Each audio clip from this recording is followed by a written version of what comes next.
Gang, what's good, YouTube? Welcome back to another video. Today, I'm your boy Cooley of Cooley React. You know what I'm saying? One half DLS. If you haven't subscribed to DLS, please go do so. I just dropped the video, same time, simultaneously, if that's the word, as this video. Dropped it today. So if you haven't seen, if you came from DLS, I really do appreciate it. If you're new to Cooley Reacts and never have checked out DLS, please go do so. And I ain't gonna hold y'all boys. Y'all know the typical YouTube shit. Like, comment, subscribe. You dig what I'm saying? Let's jump right into this video, man. States of America was officially formed on July 4th, 1776, when 13 states declared their independence from the Kingdom of Great Britain. This was centuries after this region, which was part of what was then called the New World, was officially discovered by Italian explorer Christopher Columbus. In the centuries that followed, European settlers would arrive in droves, with many of the first expeditions arriving from Spain, but later from France, Germany, Holland, Scotland, and England, among other European nations claiming some slice of the American pie. Today, many US citizens have European ancestry, while not necessarily sharing much in common with their long-lost kin. Thomas Jefferson may have once famously written in the Declaration of Independence that all men are created equal, but we thought it would be fun to see how equal, in some respects at least, the modern US citizen is now with the modern EU citizen in this episode of the infographic show, The Average American versus the Average European. Don't forget to subscribe and click the bell button so that you can be part of our notification squad. First of all, to give us some idea of how much European there is flowing through the American bloodstream, let's take a look at America's largest European ancestry groups. According to the Census Bureau, approximately 49 million Americans said they had German ancestry, 36 million Irish ancestry, 27 million English ancestry, 18 million Italian ancestry, 10 million Polish ancestry, 9 million French. They love to claim that shit over here, boy. Yeah, I'm like, I got German in me, I got Polish in me, I got a little Irish in me. Boy, your ass American, boy, stop playing. 6 million Scottish, 5 million Scotch-Irish, 5 million Dutch, 4 million Swedish, and 3 million Russian. Other large groups include Welsh, Czech, Hungarian, Portuguese, Danish, and Greek, while many people were also described as mixed ancestry. With this Euro connection in mind, how much does the average American have in common with the average EU citizen? Let's start with some basics. The median age, meaning that half the population is younger and half the population is older, is 42.7 in the EU and 37.9 in the US. Life expectancy in the EU is 82.4 years for women and 76.6 years for men.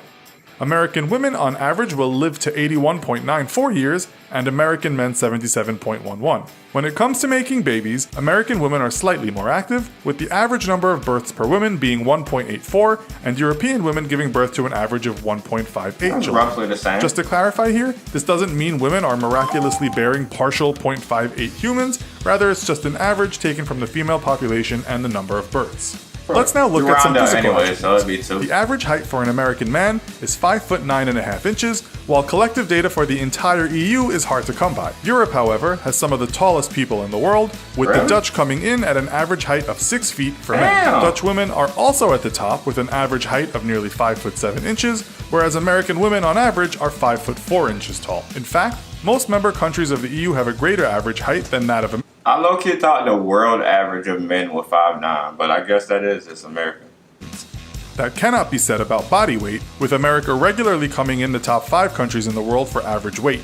The average male in the US weighs 194.7 pounds and the average female 165 pounds. The UK has the heaviest people in Europe at 185 pounds for men and 152 pounds for women. This is about the same as the land of giants, Holland, even though the average UK nationals are much shorter.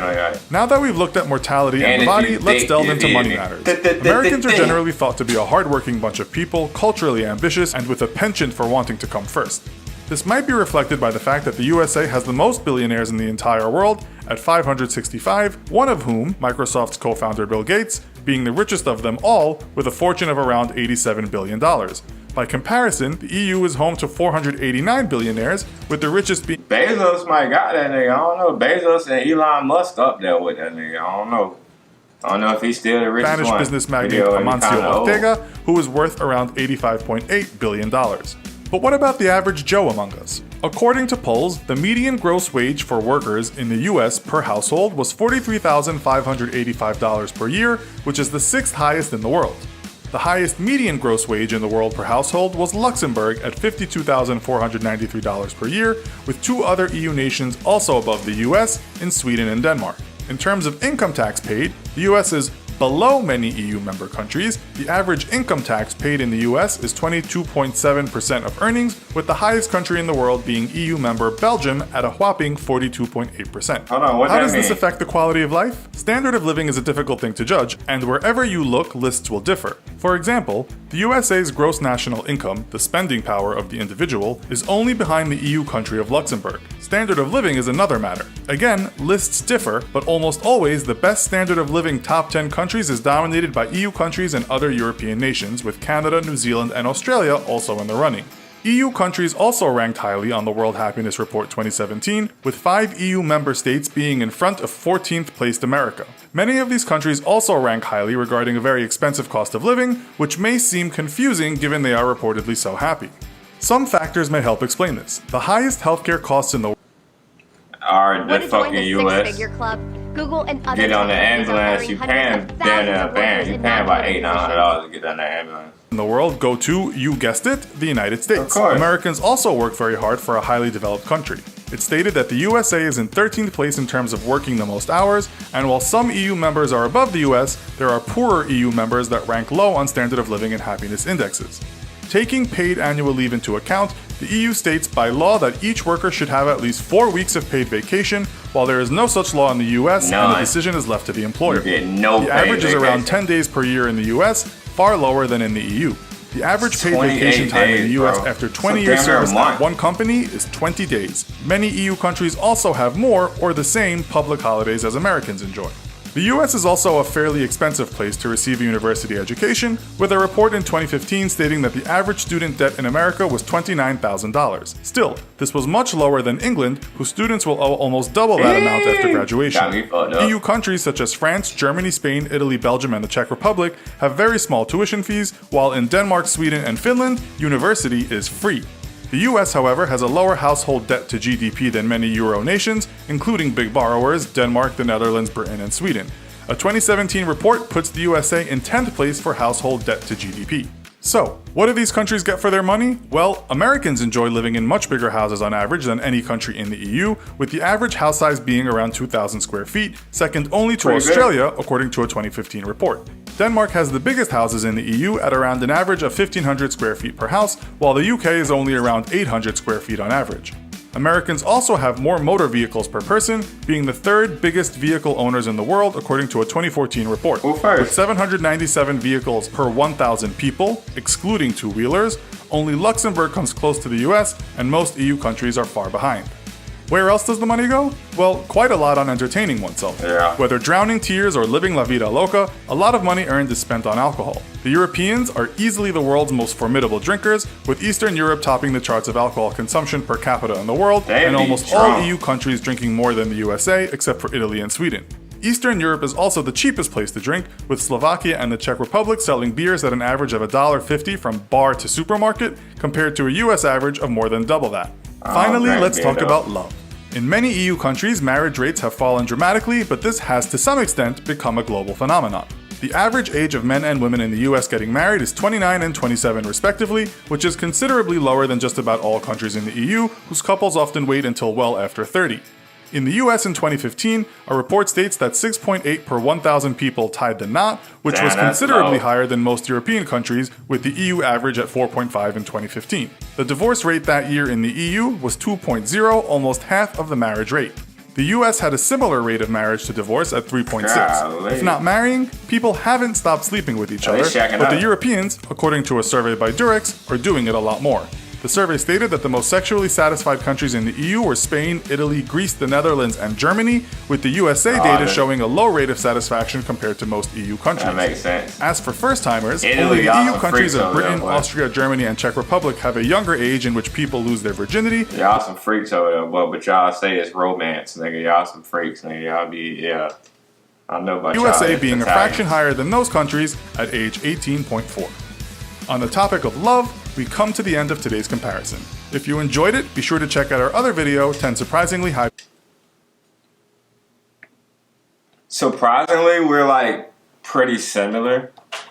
but like we're actually pretty similar. Like life in Europe is probably pretty similar to life in the U.S. Like as far as like living day-to-day activities, like it's pretty much the same.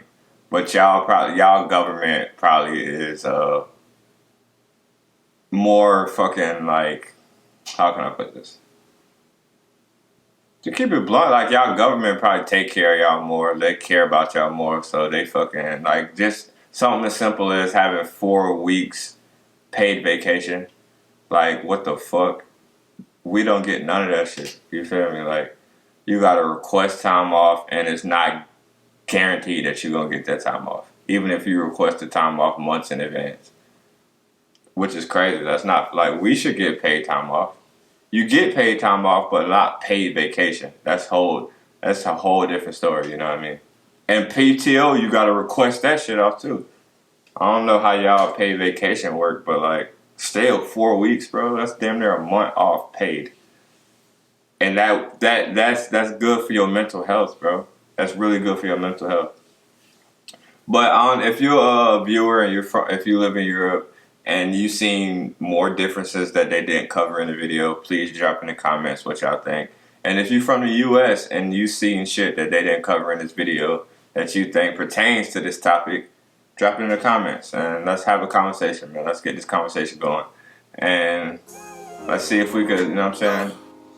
Maybe we can meet in the middle. Maybe we can just, you know what I'm saying, pick a side. It don't really matter. Let's just have a conversation. And yeah, man, y'all know the goal. We're trying to reach 1,000 subscribers on this channel. So let's run it up, man. Share, like, comment, subscribe. And I'll see y'all folks in the next video. Okay. Dealing with these bitches from my city made me heartless. Dealing with these niggas from my city made me cautious. He say he my fan, but he gon' turn on me regardless. All my life lessons came hard, they had no father.